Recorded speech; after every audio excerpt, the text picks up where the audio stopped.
DRG Kids. गोष्ट कमजोर निखिल बनला मजबूत. निखिल नावाचा एक गरीब मुलगा होता. तो शरीराने नाजूक होताच, पण मनानेही खूप नाजूक होता. ना अभ्यासामध्ये नीट लक्ष लागत असे, नाही कुठल्या दुसऱ्या कामात. सगळे विद्यार्थी त्याची मस्करी करत असे. टीचर नेहमी त्याला ओरडत असे. त्याला समजून घेणारं कोणच नव्हतं.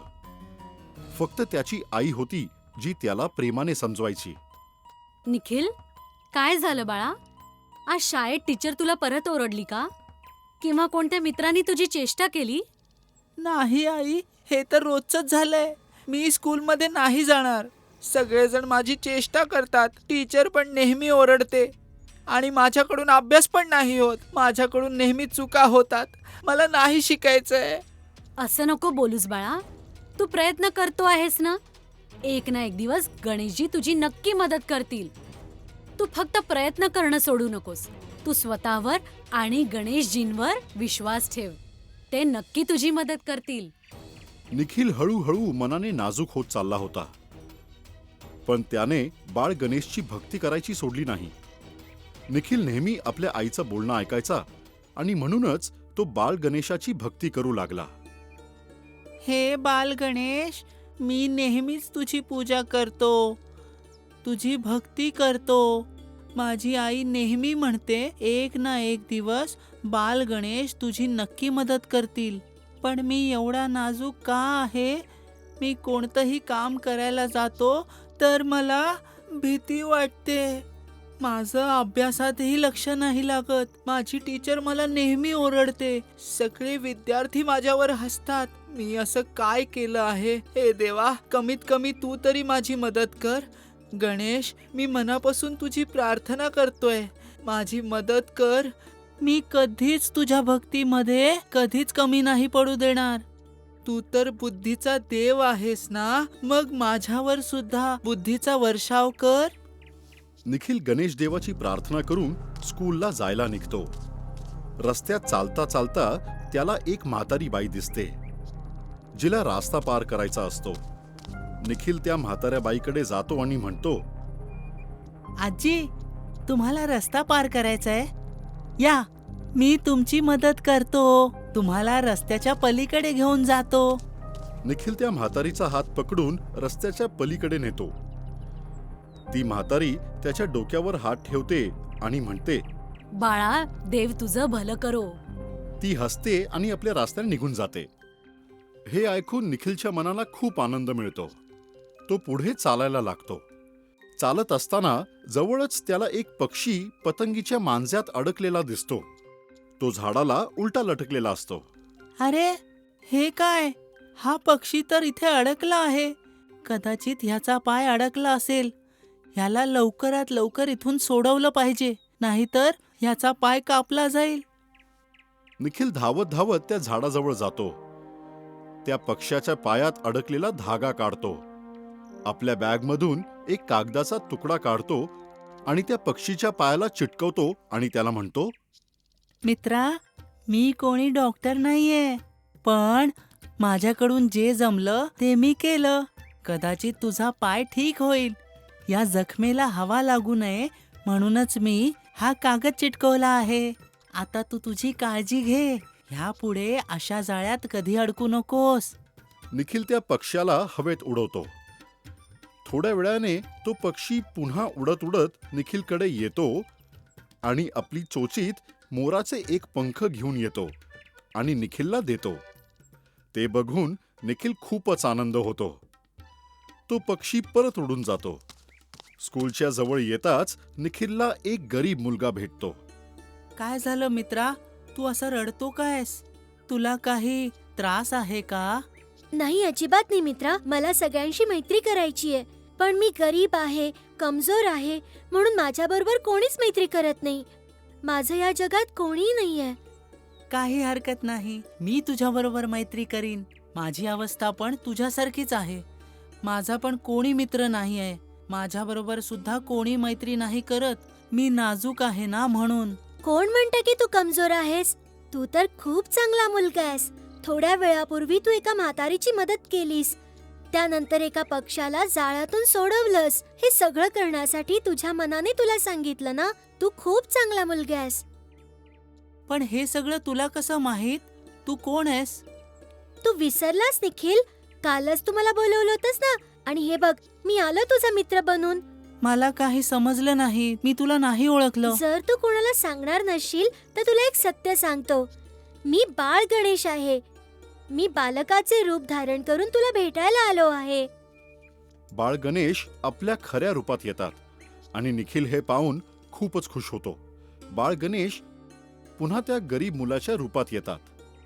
आता तरी तुला विश्वास बसला ना की मी बाळ गणेश आहे आणि तुझी मदत करायला आलो आहे. बरं झालं गणेश, तू आलास. मला तुझी खूप गरज आहे. मी खूप नाजूक आहे. माझं कोणीच ऐकत नाही ना. कोणी माझ्याशी मैत्री नाही करत. सगळे माझ्यावर हसतात. टीचर मला ओरडते. अभ्यास पण होत नाही.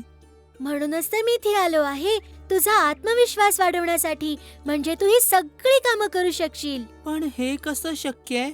माझ्याकडून तर काहीच होत नाही. आता थोड्या वेळापूर्वीच तर तू म्हातारीची मदत केली होतीस ना. हे करायला तुला कोणी सांगितलं होतं का? त्या फसलेल्या पक्षाला सोडवायला कोणी सांगितलं होतं का? त्या म्हातारीला माझ्या मदतीची गरज होती म्हणून मी स्वतः गेलो होतो.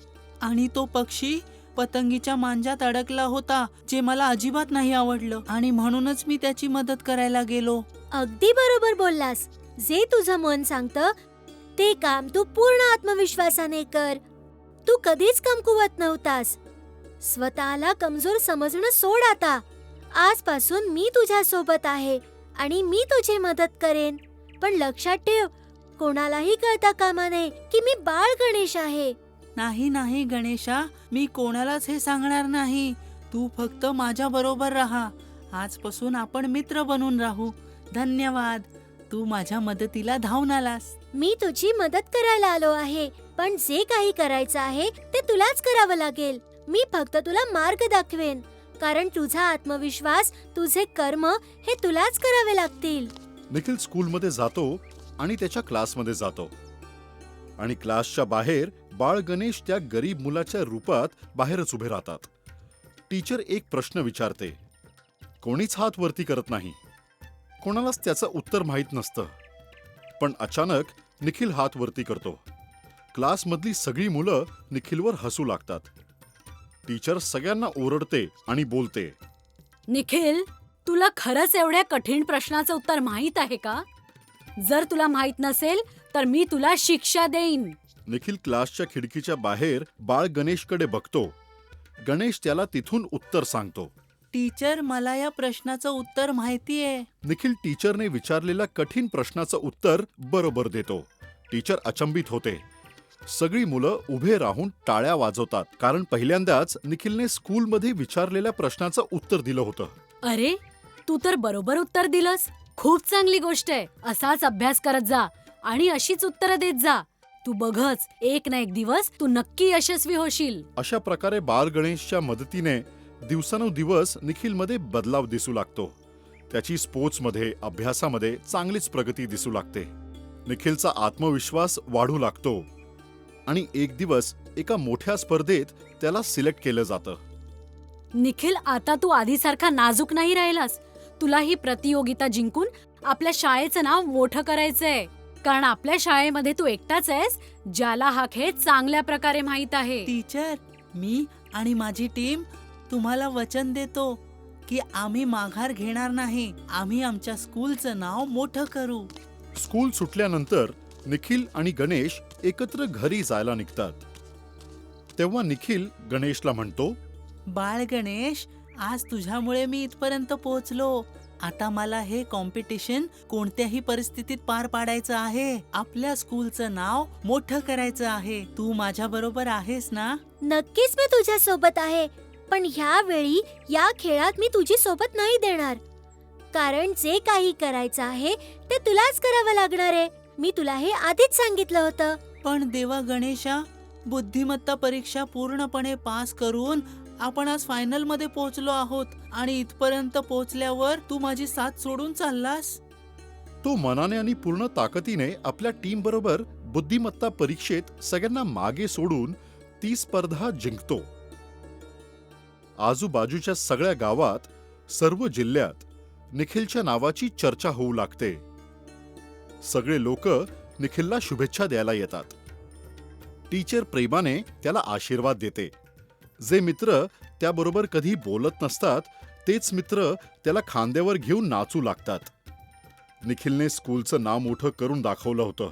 तेव्हापासून निखिल स्कूलमध्ये नेहमीच गुणवत्ता विद्यार्थी म्हणून जाणू लागला. गणेश देवा, आज मी जे काही आहे फक्त तुझ्यामुळेच आहे.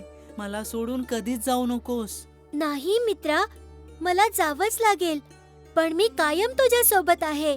बस फक्त स्वतःचा आत्मविश्वास कमी होऊ देऊ नकोस. तुझ्यासारखे अजून कित्येक निखिल आहेत. मला त्यांचीही मदत करायची आहे.